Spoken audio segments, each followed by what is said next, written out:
The bond between Elias and Nola was a tapestry woven with shared dreams and silent sacrifices. Their union was the envy of many, a testament to enduring love, until subtle cracks began to spiderweb across its surface. Nola, a primary school teacher with a heart as vast as the open sky, had been Elias's steadfast companion through his leanest years. She had stoked wood fires to cook their meager meals when gas was a luxury. Her precious jewelry had been sold, piece by piece, to inject life into his struggling electronics venture. She had even quietly loaned him her entire salary, month after month, just so they wouldn't lose their tiny, rented room. They had known the gnawing pangs of hardship together. They had weathered the storms as a united front. And together, slowly, painstakingly, they had begun to rise. When Elias's electronics business finally caught fire, sparked by his persistence and Nola's unwavering belief, their lives began to transform. He acquired his first modest car, then a second, more polished one. Their cramped quarters were exchanged for a sprawling house, a symbol of their ascent.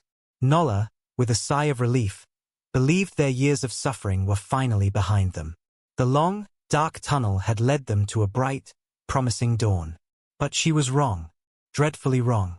It began subtly, almost imperceptibly, like a cold breeze whispering through an open window. Elias started coming home late, the excuses thin and flimsy.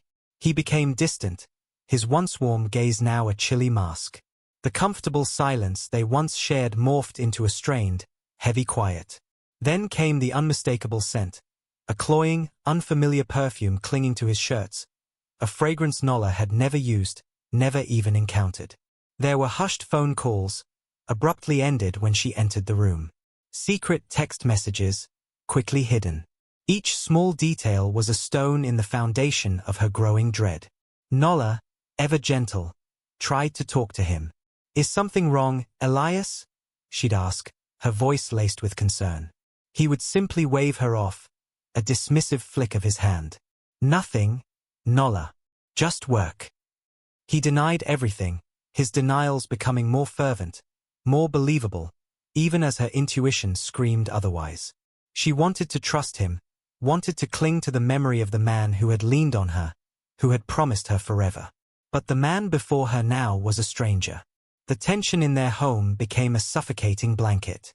Nola found herself watching him, analyzing his every move, every word. Her sleep was fractured by worry, her days filled with an aching uncertainty. She tried to remind him of their past, of the sacrifices, of the love that had sustained them through so much. He would just nod vaguely, his eyes elsewhere, already disconnected.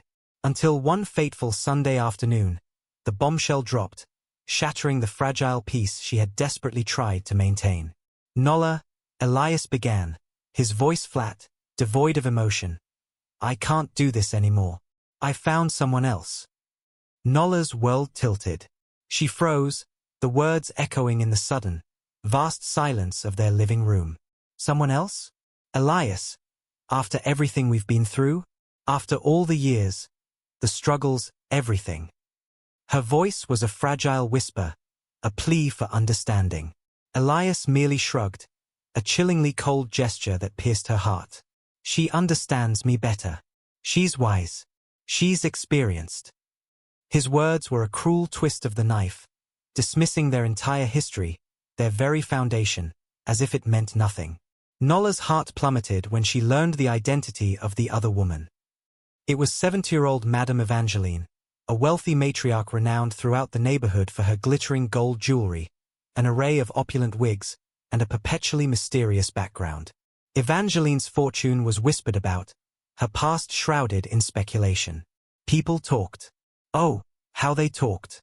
Some openly mocked Elias, their disdain thinly veiled. Others, more cynical, called him shrewd, even brilliant. He hit the jackpot, they whispered, their voices tinged with envy. Evangeline owned 3 grand houses, 2 flourishing shops, and a thriving import business that spanned continents. She lavished Elias with gifts, expensive watches that gleamed like his newfound status, designer clothes that draped him in an aura of success, lucrative business deals that seemed to materialize out of thin air, and even a compact, luxurious apartment in the exclusive Ikoyi district. Elias, consumed by his new reality, gloated. "See what love can do," he would boast, his voice thick with pride, as he flaunted pictures of extravagant vacations to Dubai and South Africa, all taken with the much older woman. He reveled in the attention, the sudden shift in his social standing. The past and Nola were forgotten, discarded remnants of a life he no longer wished to claim. Nola, though broken, refused to be bitter. She was a woman of quiet strength. She painstakingly began to pick up the pieces of her shattered life. She poured herself into her work, finding solace in the bright faces of her students. She sought peace in her unwavering faith, a comfort that no material wealth could buy. Slowly, privately, she healed. Her friends, consumed by righteous anger on her behalf, urged her to fight, to curse him, to beg him to return. But Nola, with a serene wisdom that transcended her pain, simply said one thing: "Karma is patient, it never runs late." Her words hung in the air, a quiet promise, a subtle suspense for what the future might hold. 2 years into his flamboyant relationship with Madam Evangeline, the gilded cage began to show its true colors. The initial allure of wealth and luxury slowly gave way to a suffocating reality. Evangeline, once so generous, became increasingly possessive. Her gifts morphed into tools of control. Then, outright controlling. She started to limit Elias's access to her properties, the grand houses and thriving businesses he had once seen as his own. She adamantly refused to add his name to any legal documents, denying him any claim to her vast wealth. "You're just my boy toy," she sneered one evening during a particularly venomous argument, her eyes cold and calculating. The words, delivered with a cruel laugh, struck Elias like a physical blow. He was stunned, speechless. "What do you mean?" he stammered, his voice filled with a sudden, dawning horror. Evangeline laughed again, a harsh, humorless sound. "You think I didn't know you were after my money? You think you're the first young man to try and use me?" Her eyes gleamed with a chilling knowingness.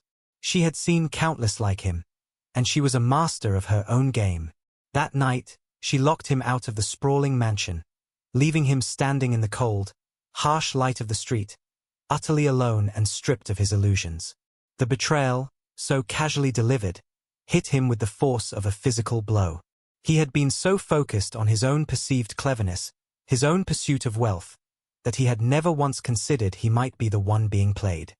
As Elias desperately tried to crawl back into Evangeline's life, to beg, to plead, to somehow regain a foothold in the opulent world he had briefly inhabited, he stumbled upon a truly shocking discovery.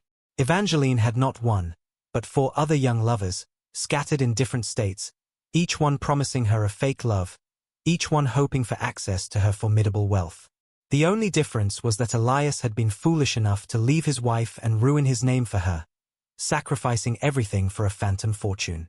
Desperate and utterly broke, Elias tried to return to his old life, to his electronics business, the one he had abandoned so callously. But by then, he had lost everything. His loyal customers, the ones who had trusted him, had moved on, finding new suppliers. The small shop he once owned, his foundation, had been seized after he failed to pay rent for 6 long, agonizing months.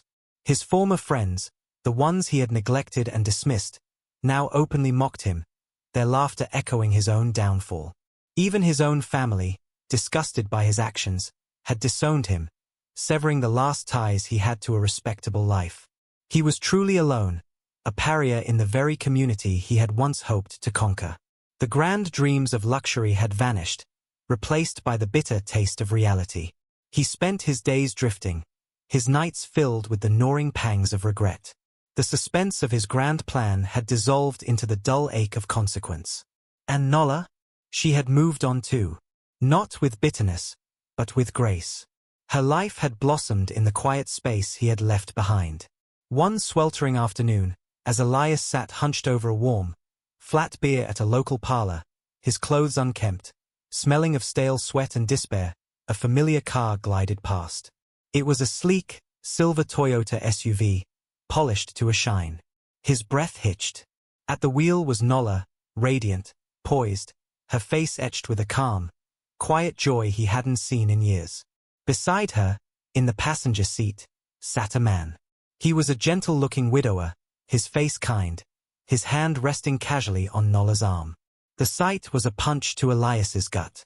The man, it was clear, treated Nola like a queen. Elias couldn't move, rooted to his seat, watching the elegant vehicle disappear around the bend.